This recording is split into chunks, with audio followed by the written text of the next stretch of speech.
Kirishima's thumb hovered over the send button. He wasn't sure why he was so hesitant. At least, that was the lie he kept telling himself in hopes that it would become true.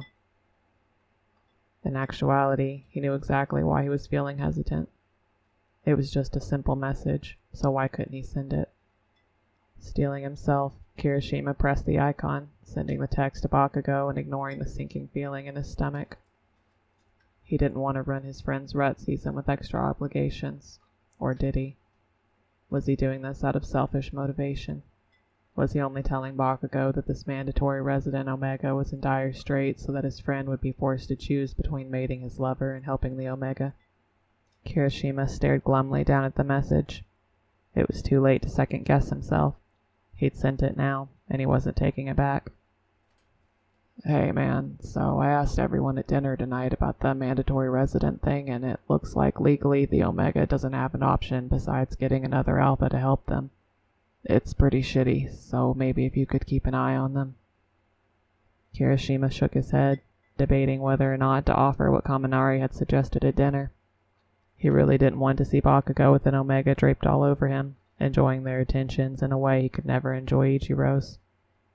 Sighing, he realized that he was being selfish. This Omega was in a bad situation, and his feelings weren't more important than their safety. That decided, he quickly sent off a second message. I'm on my rut season the day after tomorrow, and I'm not doing anything for that except filling out the usual deferred mating paperwork, so if you think it might help, I could come play bodyguard too. Kirishima held his breath for a moment, then released it in a whoosh. He didn't want to do this, but he also couldn't justify doing nothing. Part of him hoped that Bakugou would tell him not to come. It would be so much easier. His phone buzzed as Bakugou's response came in. Fuck yes. Come ASAP. This whole thing is so awkward. Alphas are fucking assholes, I swear. Kirishima chuckled to himself. Takes one to know one. He murmured, though wisely refrained from saying as much to Bakugou. You mean come as soon as my rut season starts, right? Because it would be weird for me to just skip a day of work to come to a heat house when my rut started literally the next day, right? Kirishima stared at his phone, waiting for Bakugou to answer. Surely Bakugou wasn't so desperate to rut that he would ask Ichiro to skip a day of work, right? He chewed on his lip, hating how nervous he felt and knowing that it was a useless feeling. He couldn't make Bakugou want him. So what did it matter how desperate Bakugou was to get it on with his Omega mate? His phone buzzed. Just come when your rut season starts. It's not the end of the fucking world, it's just some harassment. Kirishima exhaled a breath he hadn't realized he'd been holding as he read the message. Bakugou didn't seem frantic, so maybe he wasn't that interested in his Omega. He knew he was grasping at straws, but he didn't care. He just wanted Bakugou to not... What? Kirishima felt his stomach churning at the thought. Did he not want Bakugou to be happy? Was he really such a bad friend that he would wish Bakugou to be as miserable as he was, just because the two of them couldn't be together? Okay, cool. Where can I find this harassed Omega? I'm at a place called the Gentle Embrace. Kirishima laughed out loud. That's an awful name for a heat house. I didn't fucking name it, it's just where I'm staying. Lodge your complaint with the owner if it's that offensive to you. Kirishima snorted. If anybody was likely to lodge a complaint over something as petty as the name of an establishment, it would be Bakugou. The Gentle Embrace Heat House. Got it. What time should I be there? As early as fucking possible. Kirishima was already on his computer, pulling up the home page for the heat house in question. They open up at 8 a.m. How's that sound? Fan-fucking-tastic. Kirishima smiled, already looking forward to seeing Bakugou, even if it was at a heat house where he would find himself surrounded by Omegas hell-bent on draping themselves all over him. Or at least that's what he expected if the Gentle Embrace was anything like the last heat house he visited. Still, if it was for Bakugou, he'd do pretty much anything. The food here looks pretty good, doesn't it? Arakaki commented, eyeing her plate with relish. She'd ordered a hamburger steak with a side of corn and fried potatoes. It looked pretty damn appetizing. It does. Big Nose, or Yamanaka, agreed. He seemed hungry, seeing as he'd ordered one of the largest platters on the menu. Sausages, chicken, hamburger steak, plus fried potatoes, corn, salad, and rice on the side. He frowned then, turning to Arakaki. Have you not eaten here before? I thought you said you'd been here for a week. Ducking her head, sundress girl tried to hide a blush. It's the first time I've been invited to join an alpha for dinner, she explained. Usually I eat in the cafeteria. Yamanaka's forehead wrinkled a little as he considered that. So you can't have dinner here unless you're accompanied? That doesn't seem fair. Don't you pay for the services of this place too? Arakaki shrugged. I pay a nominal fee, but most of the income is generated from visitors, not residents. Matsumoto considered his miso-marinated fish thoughtfully. I hadn't considered that, he commented. Bakugou was going to say something mullish in response, but restrained himself, choosing instead to take a bite of his katsu curry, extra spicy. Still not spicy enough, though. He scowled and grabbed the 7-spice chili powder sitting on the table and shook it over his curry for about 10 seconds straight before realizing all further conversation at the table had ceased. He looked up to discover that all 3 of the table's occupants were gaping at him. What? He demanded irritably, setting the chili powder down with an audible thunk. You ordered the extra spicy curry, didn't you? Matsumoto finally asked, sounding like he was half choking on the question. Yeah, Katsuki answered. Wasn't fucking spicy enough, though. Yamanaka made a strangled noise. I guess that would explain why you dumped half a bottle of sashimi togarashi on top of it. Katsuki eyed the small shaker in question. I barely used a quarter of what was in there, he said finally, turning to give Big Nose the stink eye. Don't exaggerate. Yamanaka nodded. Right. Wow. Okay. So you like very spicy food then? Hell yes, Katsuki agreed. Should have brought my hot sauce with me. Tabasco's for babies. Oh my god, I can't even use Tabasco. What is he? Yamanaka muttered, glancing to Arakaki for support. For her part, the young woman simply grinned. You must have an iron stomach. Yeah, well, I've eaten spicy food for most of my life, Katsuki replied easily. I got used to it. He stirred the chili powder into his curry and took another bite. Passable. He continued eating. The conversation continued from there, Matsumoto managing to effect a semblance of cordiality without trying to make another one of his asinine apologies, which Katsuki appreciated. Before long, Arakaki and Yamanaka started making goo-goo eyes at each other across the table, though they atoned for this sin by filling the air with enough conversation that Katsuki was able to avoid making the usual obligatory small talk. After dinner, he was able to retire to his room for the evening. The first thing he did was look for his suppressants. To his dismay, it appeared that the cleaning staff had found 2 of the 3 packets stashed around the room, including one that had been hidden in the inner pocket of his hanging jacket. The fuckers had gone through his clothes. Furious and feeling violated, Bakugou took his night dose of suppressants from the packet he'd stashed in the jacket he'd been wearing, the one that the fucking creep had pulled out to threaten him. Had Adachi told the staff to search his room for pills, or was that standard protocol? He decided he would blame Adachi for it anyway because he was the fucking worst. He was about to get in the shower when his phone buzzed at him. It was from Kirishima. He felt his blood begin to boil with impotent rage as he read the first message. Why the hell should his only option be to get another alpha to just hover around him? He didn't want any alphas. He just wanted to be left the hell alone. Fucking bullshit, that's what that was. Hell, even Roundface hadn't had a better idea. So much for trusting pro-heroes to have any viable solutions. Assholes, the whole lot of them. The second message came in just as he was really starting to get pissed off, and it stopped him cold, his guts feeling like they were shriveling up inside him. Kirishima was willing to come himself. He knew he'd just said he didn't want an alpha hovering around, but Kirishima didn't hover. He just... fuck. With his bright eyes, that tenacious grin, and an outstretched hand, he'd shown before that he could reach Katsuki in a way no other person could. It was the only bright point of the whole wretched kidnapping experience, hearing his friend's voice ringing in his ears, calling him. Come. Bakugou hadn't been able to refuse him then, nor could he refuse him now. Even when Bakugou had been at his lowest, Kirishima hadn't seen what he'd done as saving Bakugou, but working together to do what they could to improve a terrible situation.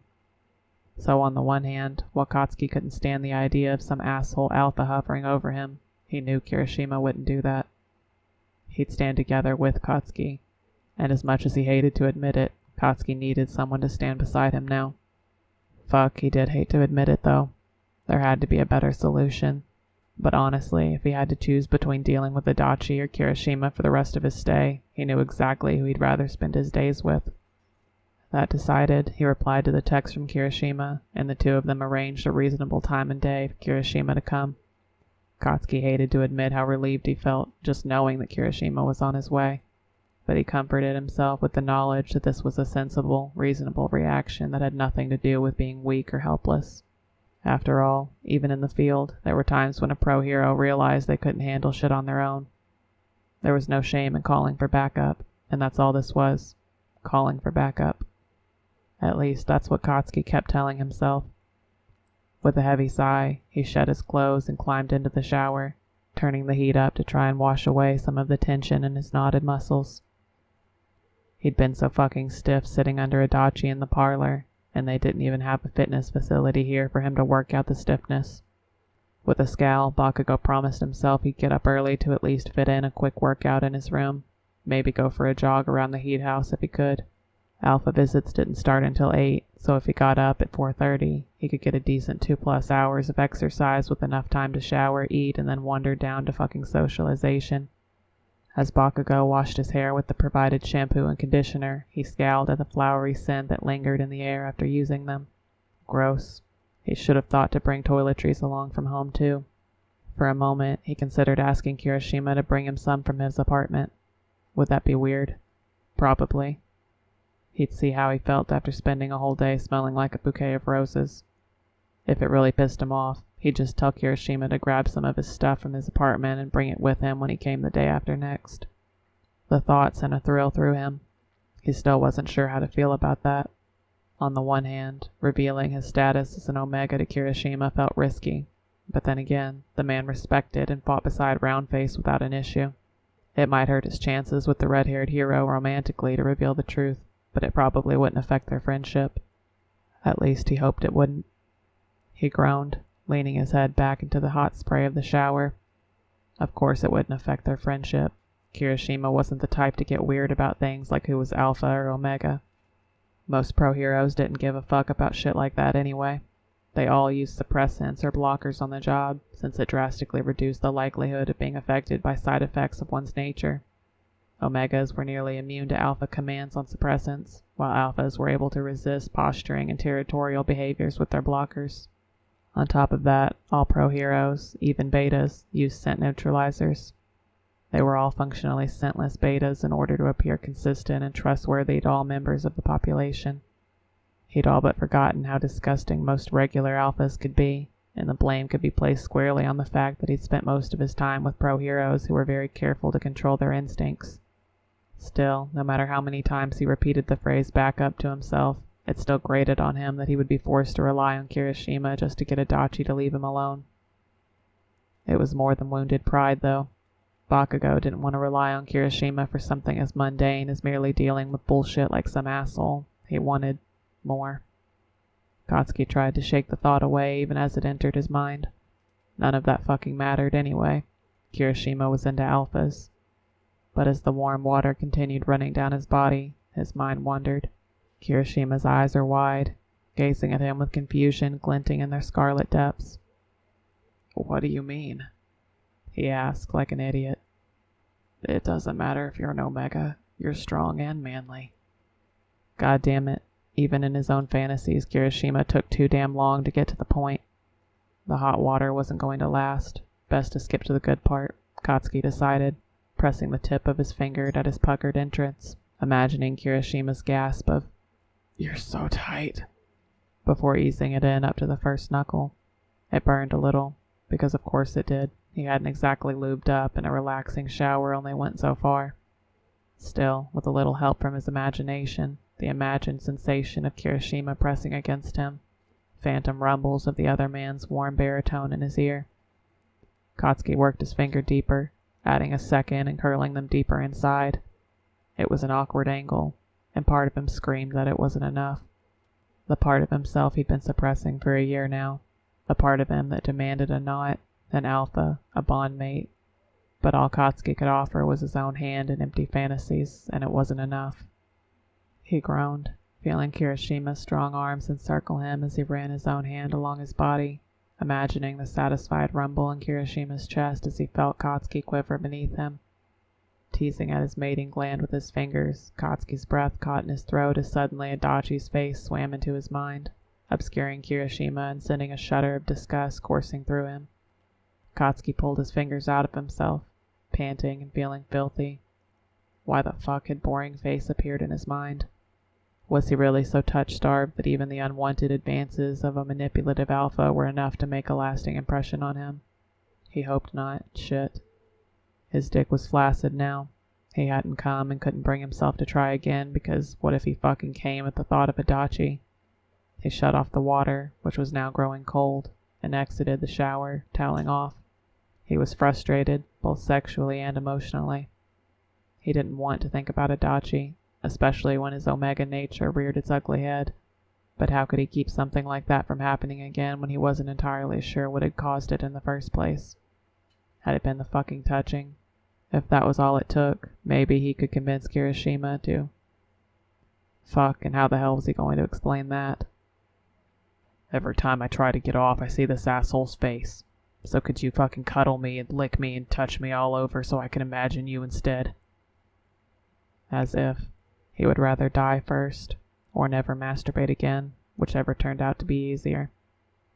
With a scowl, Bakugou threw himself on the bed, crawling under the covers and setting his alarm for the morning. At least he could work off his frustration with a workout the next day. Small mercies. Besides, he only had to last one more day until Kirishima would be here to tell Adachi to fuck the hell off. Hopefully his friend wouldn't be too pissed at him for never correcting the common misconception that Ground Zero and Red Riot were both alphas. Katsuki was fairly certain that Kirishima wouldn't be angry, though he knew with certainty that the guy was not romantically interested in Omegas, so he was under no illusions that Kirishima would want to. Well, if all we need to do to get you out of here is have an alpha mate you, why don't we just... Fuck. Groaning, Katsuki pulled his blankets over his head and gritted his teeth. This place was the fucking worst, and his fantasies were getting more gross the longer he put off his heat. He wasn't sure he'd be able to handle another whole year of this bullshit, but he couldn't exactly request another rut season from the agency. That would raise all sorts of questions he didn't want to fucking deal with, like the fact that he'd been forced into mandatory residency. At least he could trust Kirishima to keep his mouth shut about that. He wanted more than mere silence from Kirishima, but he would never ask his friend for more than that. It wouldn't be fair. Kirishima cared so much for people, for his friends, that he would think nothing of sacrificing his comfort to take care of Katsuki. But Katsuki didn't want to be merely cared for. He wanted Kirishima fucking Ichiro. All of him. And he knew that Kirishima couldn't reciprocate those desires. It was better for Katsuki to just pretend he wanted nothing at all to do with alphas.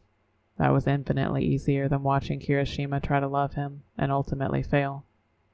Kirishima couldn't give Katsuki what he really needed, and it would be cruel to ask him to try. Ichiro deserved better than whatever the hell it was Katsuki had going for him. With a heavy sigh, Katsuki rolled over and faced the door, scowling in the darkness of his small, modestly furnished room. One more day until Kirishima came, and then 5 more days till he could leave this god-awful place. He couldn't fucking wait.